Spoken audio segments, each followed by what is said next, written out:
And 2017 may bring another year of big Obamacare rate hikes. Various health insurers like Humana now saying they're struggling to offset new costs and are moving to increase their insurance premiums for individuals, some by as much as 30%.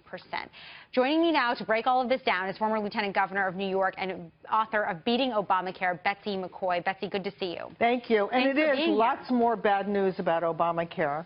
Big rate hikes ahead. You'll be hearing about them in the next few weeks as insurers go to the state commissioners to request permission for these hikes. Well, we are hearing it on earnings calls, right? And in That's Virginia, right. Anthem is asking for an average increase of about 15.8%. And then Oregon's Providence Health Plan is seeking an average increase of 30%. Why is this all happening now?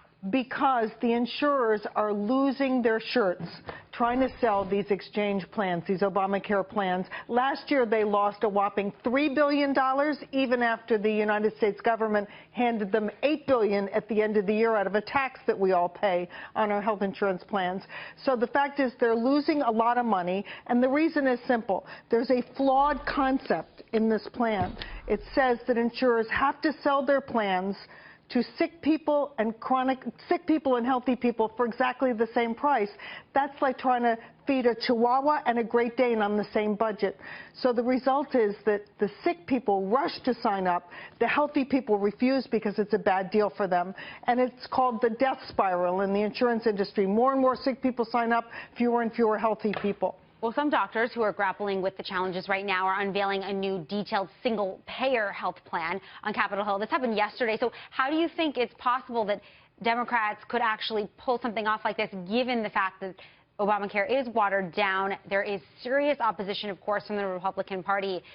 Forecast what happens next for me. Well, first of all, President Obama and Hillary Clinton, the would-be president, both said at the very beginning, way back in 2008, that ideally they would prefer this government-run single-payer health plan to what we've got now.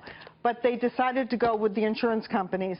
Of course they would prefer single payer, but the fact is they would never get it unless they control both houses of Congress and the presidency. Okay, well, that's fair enough. IRS miscalculating, meanwhile, tax credits for Obamacare. The bottom line here, the IRS not necessarily sure that everyone who got a credit was necessarily qualified to receive it.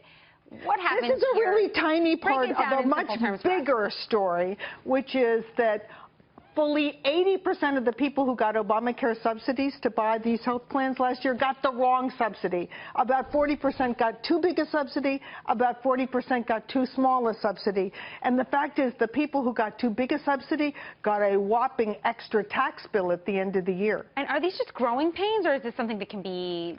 Again, it's a flaw in the design of this law. It says your subsidy is going to be based on what you predict your income will be. Well, if you work a little overtime, or you get a second job, or you get a raise, or you lose your job, all of that affects your income. And guess what now? For the first time, it affects your insurance costs. Well, it's all coming to a head. It seems like it's going to be a very interesting policy debate on Capitol Hill for sure. Betsy McCaughey, former New York Lieutenant Governor and author of Beating Obamacare. Thank you so much.